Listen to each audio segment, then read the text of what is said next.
Tout au long de ma carrière, des moments de pression, j'en ai connu. Ces fameux moments où il ne faut pas se louper.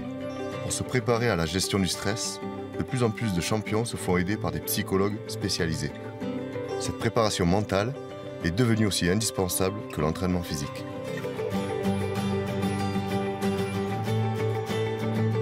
Bonjour Myriam. Bonjour Frédéric. Teddy Riner m'a dit de te faire la bise. Bon. Comment tu travailles avec les athlètes à l'approche d'une grosse compétition pour essayer d'évacuer le stress au maximum? Tu sais ce que c'est qu'une finale? Ça veut dire qu'on est en même temps excité, en même temps stressé, en même temps on a envie de se transcender, en même temps on a peur de mal faire, on a peur de perdre, il y a tout ça qui se mélange. Alors mon travail à ce moment-là, c'est de cadrer ça, de ne pas être obsédé par le résultat, de ne pas tout mélanger dans sa tête et de se recentrer. Les rugbymen sont plus difficiles ou...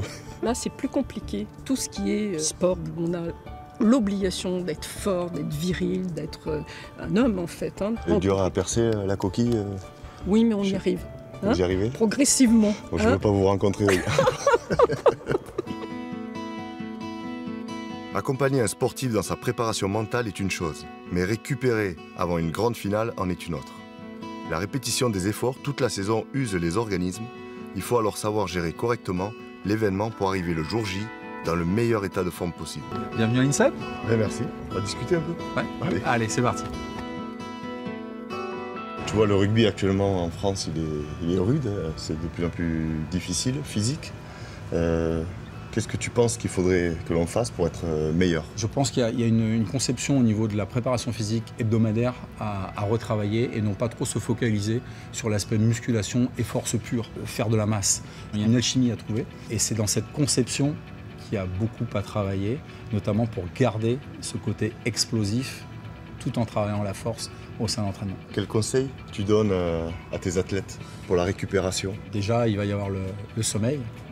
Très important. C'est déjà essayer d'éviter tout ce qui est tablette, téléphone au-delà de 22 heures, c'est-à-dire pouvoir aller se coucher avant 23 heures.